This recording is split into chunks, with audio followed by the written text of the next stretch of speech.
The views, thoughts, and opinions expressed on the Nova Society are those of our guests and panel members and do not represent the views, thoughts, and opinions of any institution any member of the Nova Society is associated with.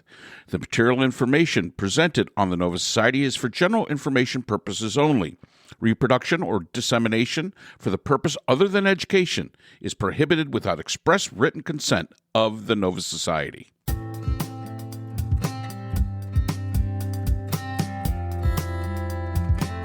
We'd like to welcome everyone back to the Nova Society, and today the panel looks at the conversation around an upside-down flag, the ridiculous political discourse that we're beginning to see out of the House of Representatives, and maybe some options onto how we can get back on track to a nation of sanity, at least the way we think the nation would become sane again. So let's listen in.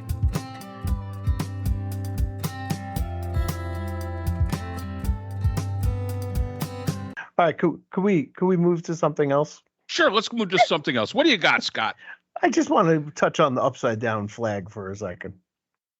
Oh, outside the Supreme Court Justice's house is Alito's upside down. Yeah. Justice Alito had an upside down. There's so many aspects of this. An upside down American flag flying just after January 6th, just before Joe Biden's inauguration, while they were still actually looking at some of the litigation that had gone through in Pennsylvania, and Alito concurred or joined with Clarence Thomas on the dissent of that ruling. And of course, that happened 3.5 years ago.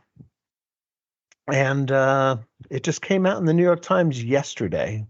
So I was not aware of that.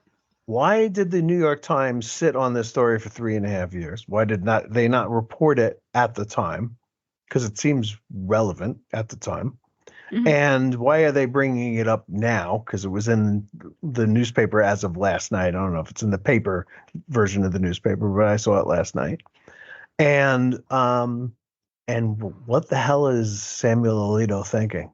And he's denying it. He's saying that his wife did it, not him, which is very similar to what Clarence Thomas's stand on is like. It's Ginny Thomas, not Clarence Thomas, that you're angry at. So be angry at her. But it does seem to me that the Supreme Court's writer wing is badly compromised, and probably Alito should recuse himself from this immunity decision, and Clarence Thomas certainly should have nothing to do with any cases that have to do with elections or Joe Biden or Donald Trump at all. Which they never will recuse themselves. Right. And we should just remind those people listening, an upside down flag in, I believe it's maritime law, has the significance of meaning country in distress. That is the meaning of the upside down flag. Right. And it was a popular thing on social media, right? Right. In the run up to January 6th and beyond. People said, if you can't get to the Capitol, at least fly your flag upside down, that kind of thing, and show your support.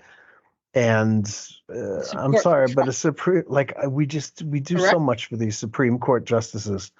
We give them lifetime appointments. Can they please not? And I will say this: Clarence Thomas has obviously abused it from a monetary standpoint. I think Alito has as well, according to ProPublica.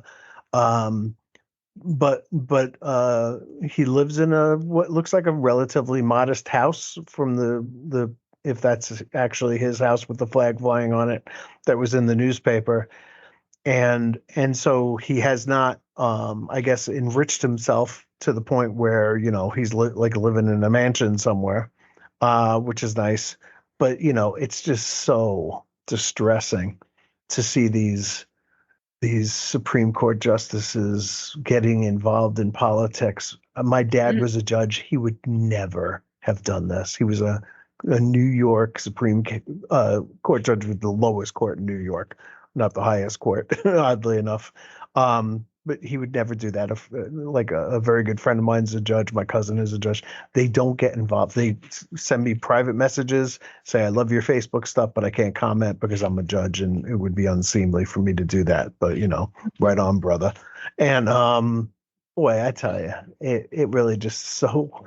It's like you really wonder where we're going in America right now if you can't trust the Supreme Court. Yeah. No, And apparently. and the idea that you're going to blame your wife. Yeah. Yeah. Well, and I mean, if he had seen it and noticed it, then he should have fixed it or told her to go fix it.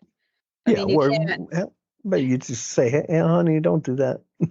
Yeah, Please. turn it back around the correct way. Please. The yeah. minute Say you please. notice it, turn it around. I mean, how long was it out there? That would be another question I would have.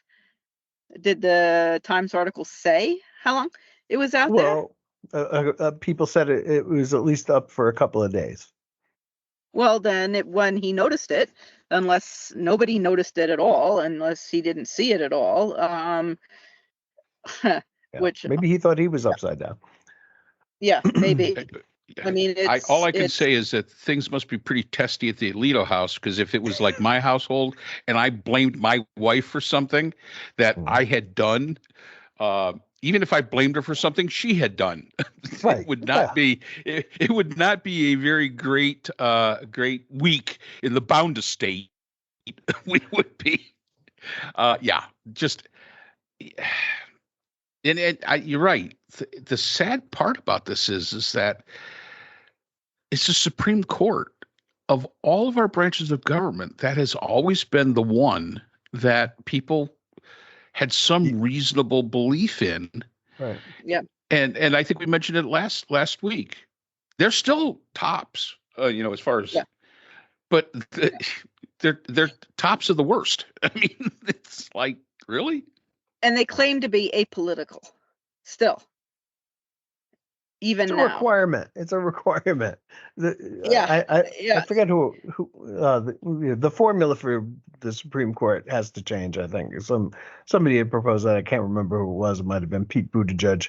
Who usually gets these things right, where you have 5 Democrats, 5 Republicans, and 5 others that get chosen by the first 10, and have 15 justices. Yeah. Hey. That when I saw that story last night, I have to say I was like depressed. I was like, oh God, this country, where are we going? Yeah, right. And when you add it on to the things that's been going on with Clarence Thomas. Yeah, and I did hear that Clarence Thomas, apparently hates living in DC and cannot complain enough about how horrible living in DC is, and so on and so forth. And he can always find another job and go live someplace else. Absolutely. He also has complained about the pay. He thinks they should get a raise. Gee, we should get a raise. You know what? If you don't like it, move on. Yeah. I mean, with all the vacations and all the perks and everything else that he has, just move on. I mean, he's of an age that he could retire very comfortably. Yep. I mean, you could go get in your RV that somebody bought for you for $300,000 and go on out and just enjoy the road. I saw that, John Oliver on last week tonight offered Judge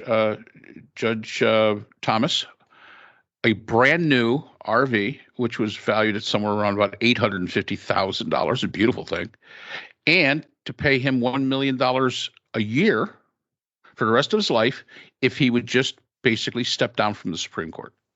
Right. Wow. Now, I don't know about you. I think I would have taken that. I just think I would have said, okay. I might have taken it as the insult it was meant to be. But yeah, it's I still would have taken the $1 million a year and the RV and said, okay, I'm insulted, but I have your money for the rest of my life. I'm okay with that. I will get over the insult that it is, but hey, I'm all for it. It's great. I'll take it. But yeah, the Supreme Court, a lot of things need to be changed, but it's not going to. No.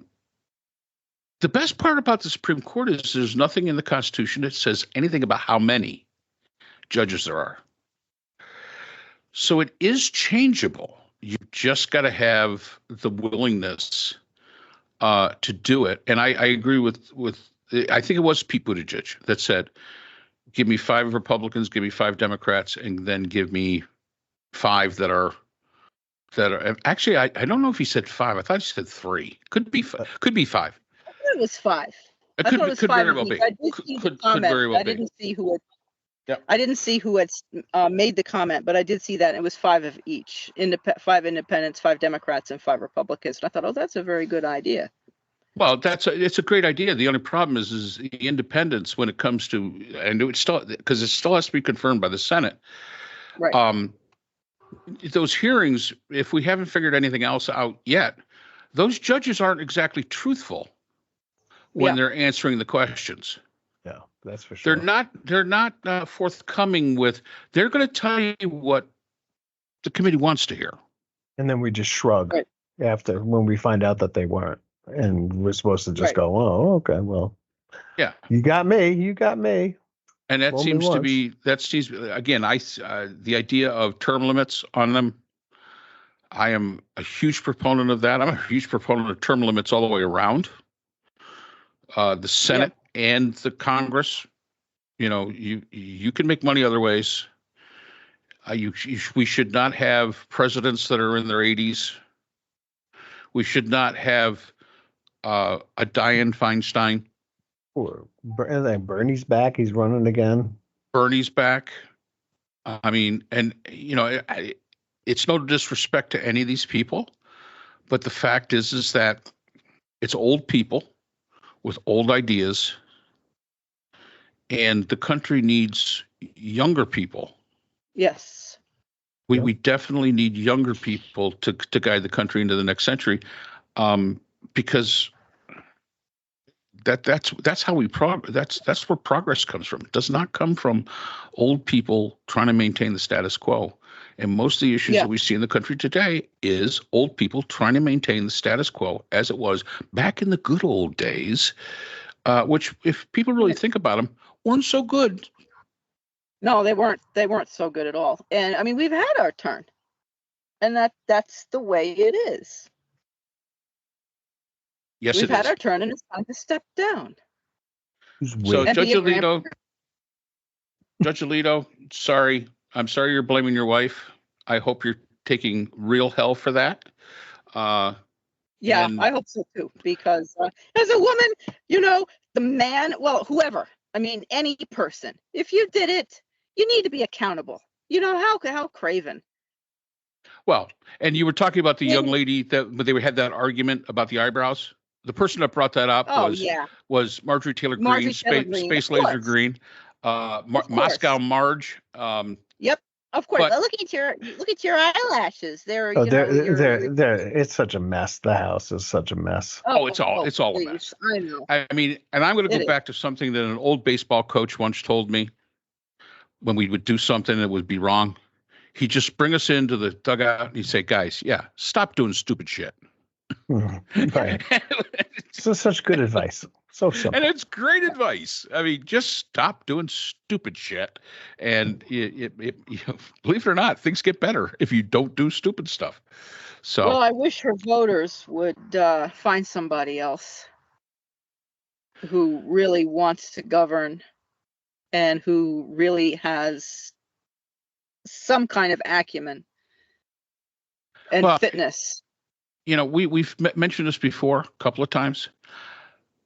The good voters of Dalton, Georgia, Marjorie Taylor Greene's constituency, are you really getting what you want out of your representative? Is this what you want?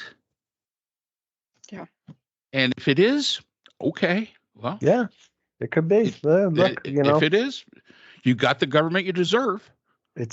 Every 2 years you get a choice. You get a choice. Yep. This is the exact opposite situation of the Supreme Court and the U.S. Senate and the no term limits and all that kind of stuff.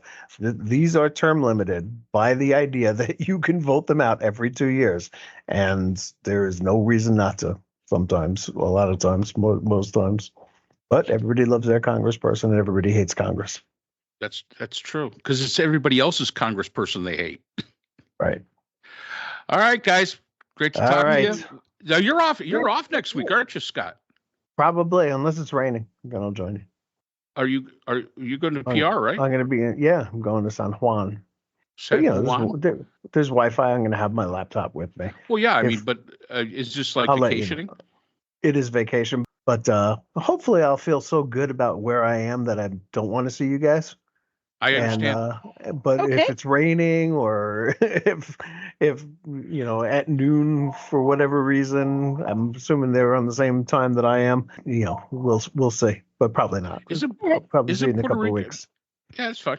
All right. Well, Scott, if you're traveling, it's a show. Safe travels to you. Okay. Thanks. See you Have guys. fun.